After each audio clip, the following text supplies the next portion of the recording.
Hello everybody, Hellcrux here, just doing an update. Just letting you know that tomorrow night, Thursday, 9 Central, 8 Mountain, or 10 Eastern, or 9 o'clock Chicago time, in case you're overseas or anything and you're up at that time, the Musty Wargamers will be doing a paint and chat with Palmer and I, and maybe even Dan, it's hard to say, who he has lined up for the show. So just letting you know, if you're going to be around, go ahead and check those guys out, especially me, since I'm there, over on Palmer's channel. So by this time, hopefully you know who Palmer is. You know, you always see him, Heresy Productions. If I can remember, I might try to put a liner note down below for his channel. So if you're new, go ahead and click on it and hop on over. Alright, so what you see here is some bolt action miniatures from Warlord Games. So there you go. Alright, I'll just do a little delve into these guys. Sorry about shaky cam, but it is what it is. My wife took and broke my other thing. So, alright, so what we have here is some North Koreans for the Korean War. Bolt action. I keep adding a squad here and there every once in a while. You can see the panoramic view. And I think if you watched my last video, I was talking about how some were busted up, you know, about everything. It's like, here's one of the guys that I painted up, and you can see his gun barrel is broken off. It's supposed to come out about where there with my finger. I find a replacement. Here we go. I did get a replacement. They did send him over here, airmailed him over. And there you go. So you can see how much of it is broken off. You know, like you can see right about, let's say right about there where it broke off. So yeah, it was like one of those things where almost everything of the every miniature that was in there had a barrel that was all bent. And they sent me replacements, and guess what? The barrels were all bent. It's like, oh my gosh. At least you could have packed them better. You know, they just throw them in a plastic little container and they just rattle around and bang. So here is my replacement submachine, or not, light machine gun. Is that the replacement? Or is this the replacement? Here's the replacement. And here's the replacement also. And basically I did the same thing. It's like I printed off some bricks here. You can see them with my 3D printer, and then I glued it on there, so it was kind of reinforced it a bit. So it's supposed to have a tripod that goes on both of them.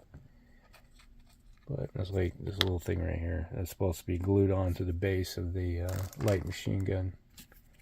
And I was like, nope, it's going to have some extra. So here's the replacement guy here, the barrel.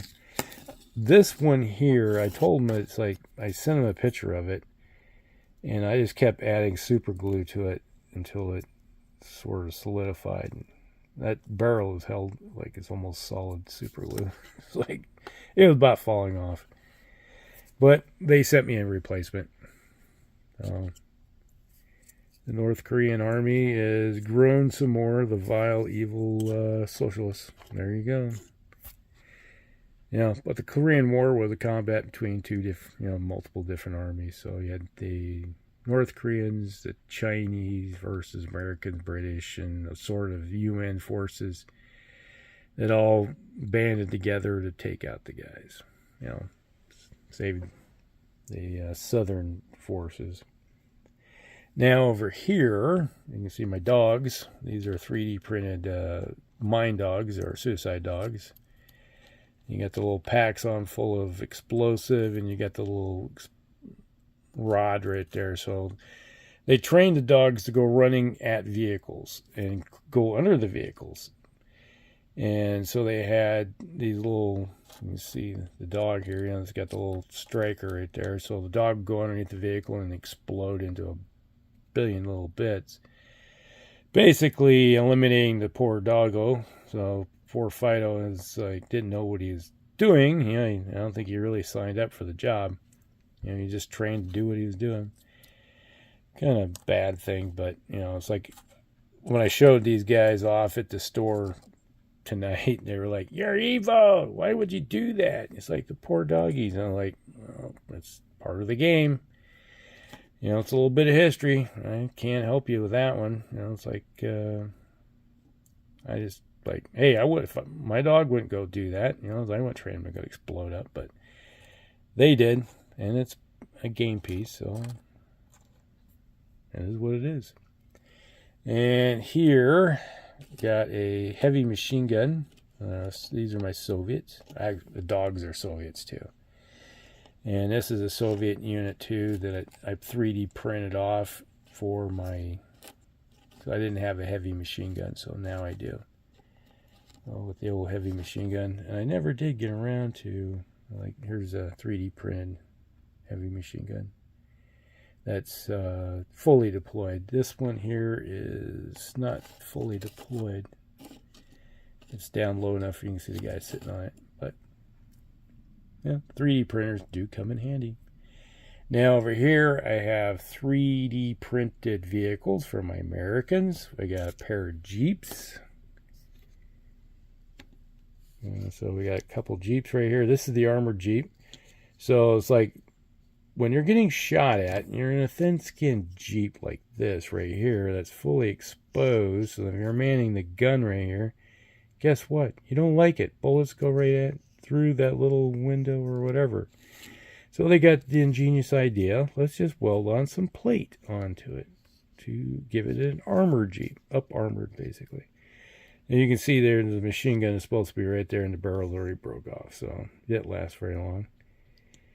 Yeah, but you'd have a driver, and it's like the recon units use these a lot, so they would run down the road looking for, you know, things around, so they'd have the armor on it, and they'd get shot at, and they turn on, and it's like, gone, you know.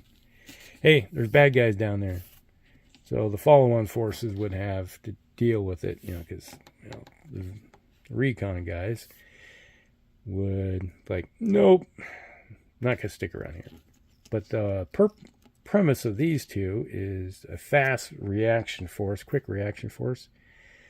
QRF for my bolt action Americans. So load these guys up and run across the table and it's like find something. So if they haven't moved, you know, they can use a recce portion and pull a die out of the bag and disappear for a while.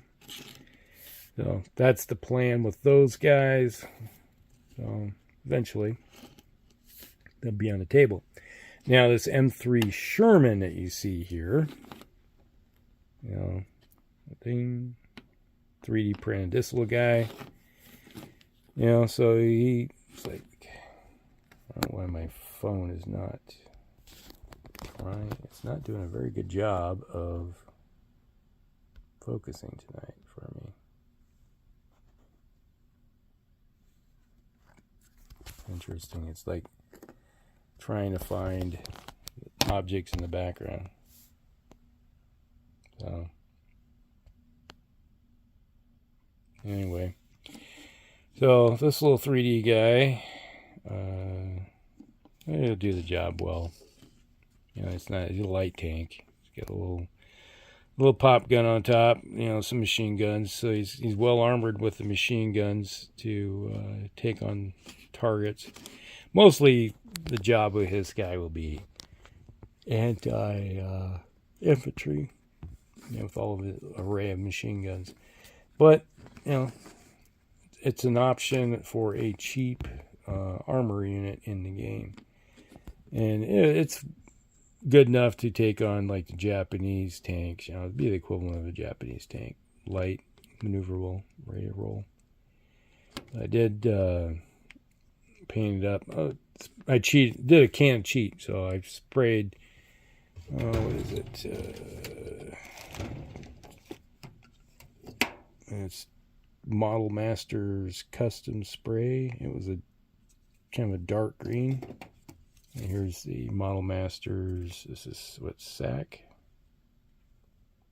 Bomber Tan. So it's like a lot of stuff I got. This is for when I are painting.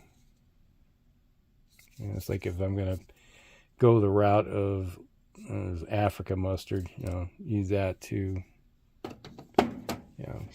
get the ball rolling, so you get your base color. And that's what I did. I spray painted this one green, and then I did the violet brown, or brown violet from Vallejo over top of it to give it the right color. And then I did some dirtying effects with it, dust and grime and everything, so make it look like a pretty decent model instead of just your basic.